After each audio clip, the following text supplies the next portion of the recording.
Hello, and welcome to the 8th episode of By the Fire with the Shamana, a short transmission bringing shamanic wisdom into your life, one conversation by the fire at a time.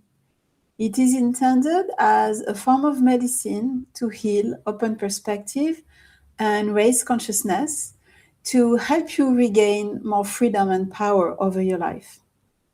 If you are curious to understand why excessive guilt deeply affects your identity and how shamanic wisdom can help you heal from it, today's episode is for you. Before we begin, I want to invite you to pause for a moment. You are obviously coming from other activities, other thoughts, and right now we are opening together a sacred space for this transmission. So I invite you to just take a few deep breaths and feel the air you breathe circulating through your whole body, through each of your cells. Feel your whole body relaxing, becoming more present, more receptive, ready to activate your listening and learning abilities. And as you arrive more fully into this space, ask yourself, what is your state in this moment? How do you feel? Whether you feel good or you feel bad, everything is valid. If there is a comment section on the app where you're listening to this episode, I invite you to write how you feel there so we can include it together in this sacred space. Now, when you feel ready, enter. As a human being, we have all already experienced what guilt feels like. Not intellectually, but physically. You know, the weight it can create inside the body, the way it stays after the situation is over, the way it can keep part of your energy attached to the past. We've all been through it at one point or another. Hopefully, most forms of guilt are temporary.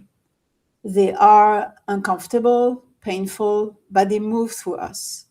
We learn from them, we repair when necessary, and eventually life continues. But in certain situations, when guilt is attached to a really tragic event, for instance, it can transform into excessive guilt, as if the emotion was trying to match the gravity of what happened. And excessive guilt is what I would call sticky emotion, because it sticks to your nervous system. It does not simply pass through you like a wave. It stays, it repeats, it attaches itself to the way you see yourself. It invades your life, it damages your identity. And one of the reasons guilt affects us so deeply is because it resonates in a different way than some other emotions. For instance, when you feel sadness, sadness says, I have lost something. When you experience fear, the message of fear is something is threatening my safety. But what guilt often says is the problem is me. It attacks you at your core. It damages your self-image. And this is where your life force gets blocked. Because you cannot move forward freely when you consider yourself as the mistake itself, right?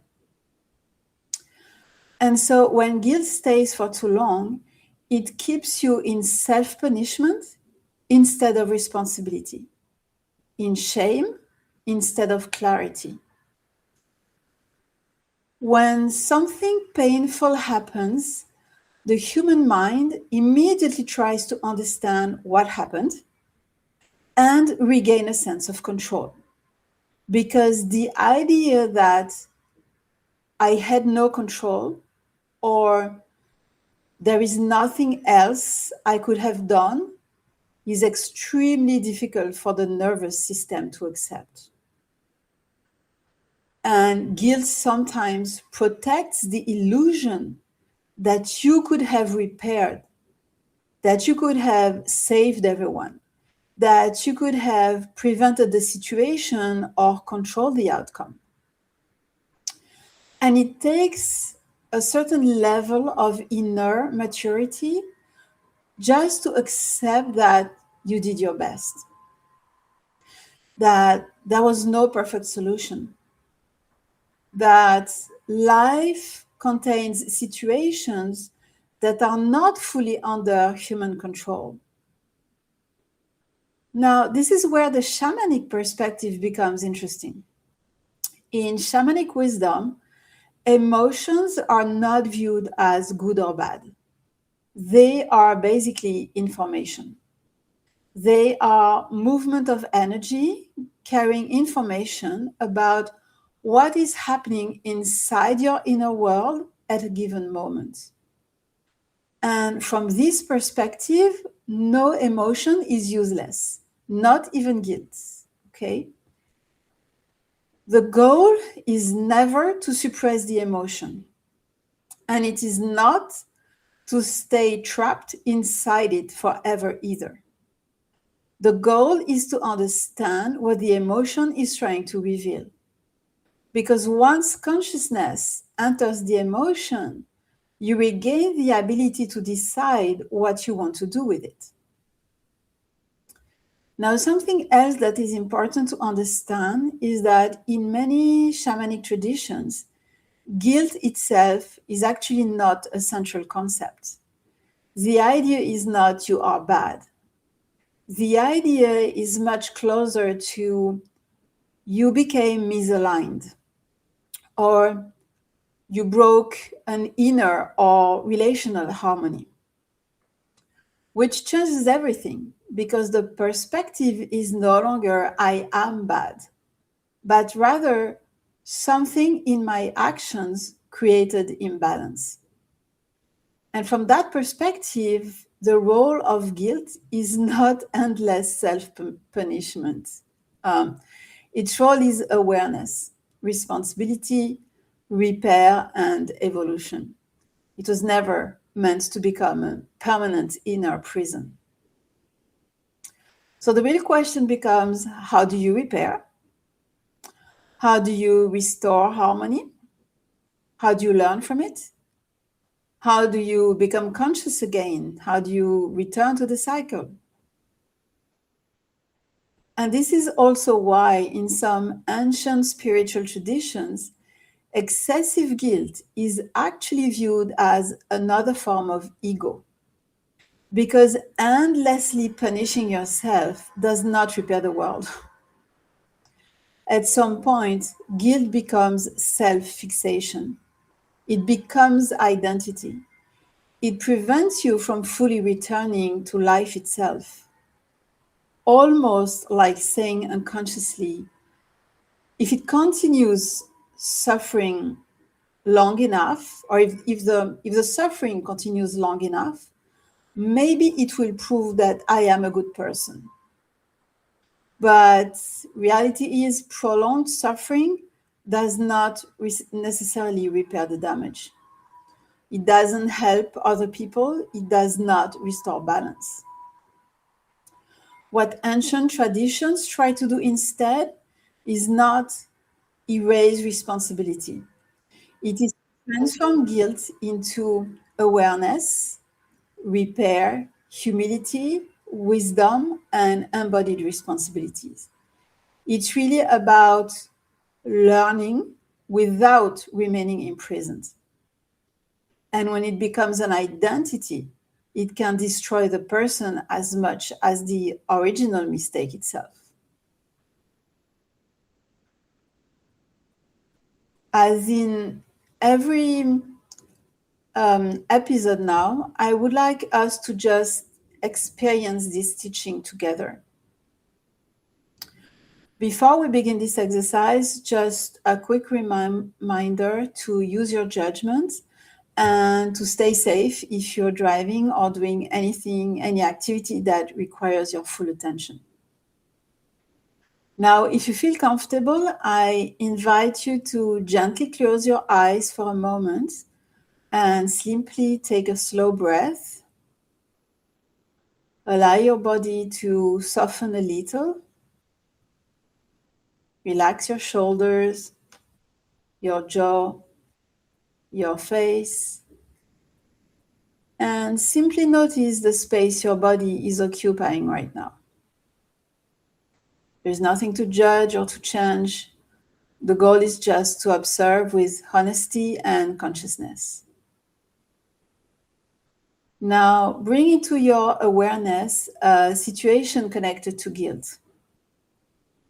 It doesn't have to be the most traumatic situation of your life, but just a situation that emotionally still stays with you. Take a moment to notice what happens inside your body as you reconnect with that situation. Notice where the sensation lives inside you. Just observe, allow the sensation to exist, recognize its presence. How much space does this guilt still occupy inside you today? Has the emotion softened with time? Is this guilt helping you grow today? Is it helping you become more conscious, more responsible, more aligned?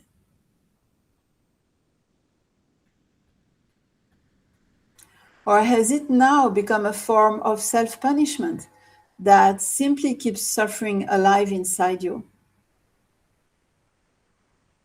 Because obviously that's not the same thing. There's a difference between learning and remaining stuck in suffering. Now take one slow breath again and ask yourself one final question. What would healing look like here without denying responsibility? Could you allow it? Just stay with that question for a moment.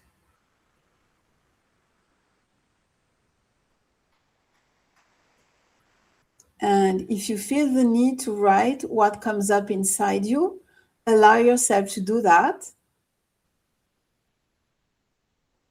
Just simply allow awareness to begin moving inside you.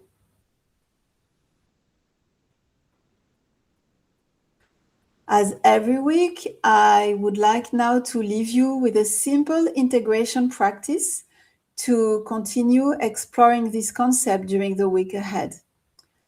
So this week, I invite you to simply observe the moments where guilt appears inside your everyday life. Notice what or who activates it. What happens inside your body when it appears, and how long part of your energy remains attached to the situation afterwards. And just ask yourself, is this emotion helping me move forward with more consciousness? Or is it keeping part of me stuck in the same emotional space? By bringing more consciousness to the way guilt moves inside your inner world, things slowly begin to shift. And you will learn how to return more quickly to an aligned state. What this episode invites us to remember is that from a shamanic perspective, one of the deepest antidotes to guilt is becoming useful to life again, coming back into presence, consciousness, and relationship with life instead of remaining trapped inside self-condemnation. Because at some point, guilt either becomes a passage or an identity. And when it becomes an identity, it can destroy the person as much as the original mistake itself. Before we close this sacred space together, I invite you to take one final deep breath. You inhale through the nose and you exhale through the mouth.